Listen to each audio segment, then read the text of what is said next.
Hey guys, Mike here from Muscleman Productions, and today we're bringing you WWF's top jobbers from the 1980s and 90s. Muscleman actually comes from my jobber name. Imagine a 250-pound, bald, fat, hairy guy coming down to the ring, being known as the Muscleman. We're going to start off today with Frankie Williams. Frank from Columbus, Ohio was a chronic loser. He was a big man with a huge gut, and he came out week after week on the losing end of his matches. He was one of the most memorable jobbers of the 80s, mainly due to his appearance on Piper's Pit. Roddy Piper just beat the snot out of Frankie after making fun of him for never winning a match. Unfortunately, in April of 1991, Armando Pumarejo, aka Frankie Williams, passed away as a result of lung cancer. S.D. Jones. Good old Special Delivery Jones, shooting off his air gun during ring introductions.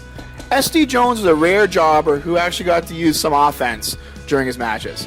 Fans would get really excited when S.D. would start shaking his head in fists, yet the result was always the same with a loss for S.D. After retiring from wrestling, Jones lost a lot of weight and started working at the New York Daily News.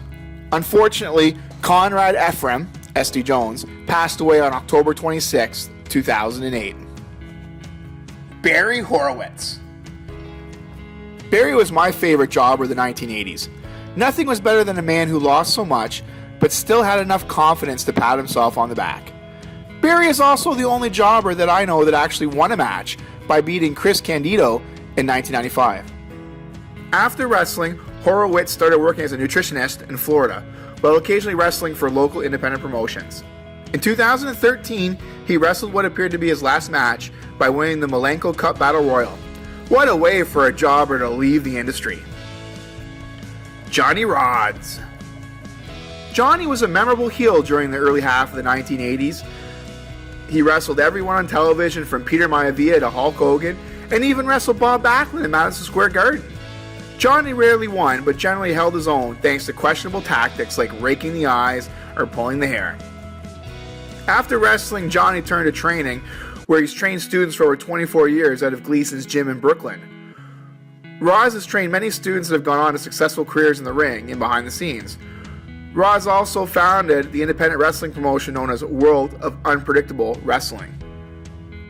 Barry O.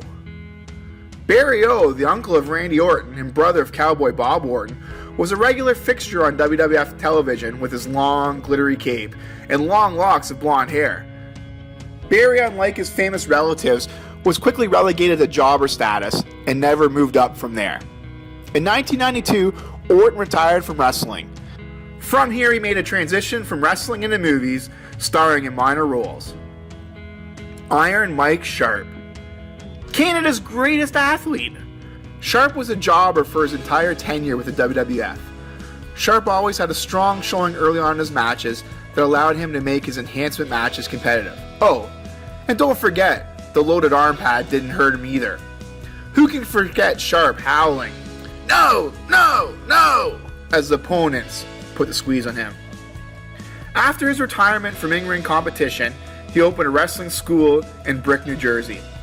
Michael Sharpe died on January 17, 2016 in Hamilton, Ontario, Canada. The Brooklyn Brawler. Steve Lombardi had a job of a career with the WWF that spanned over 30 years.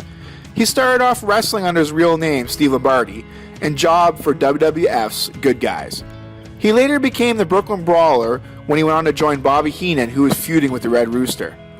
After his release from WWE, Steve went on to compete in the independent circles, where he still wrestles today. Tiger Chung Lee. From headliner in New Japan Pro Wrestling to opening match jobber in the WWF, Lee had a brief push in a tag team with Mr. Fuji, but even those two wound up becoming a weekly stepping stone to bigger stars. Tiger was a man ahead of his time with a Singapore cane, yet was never smart enough to use it like the Sandman. Tiger Chung Lee has since remained semi-retired and works for a non-profit organization. He still wrestles in Special Legends matches from time to time.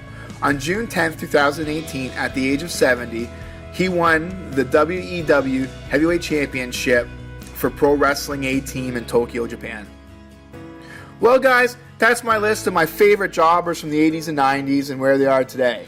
If you agree with the list or disagree, please leave your comments below and let me know what you think. Thanks.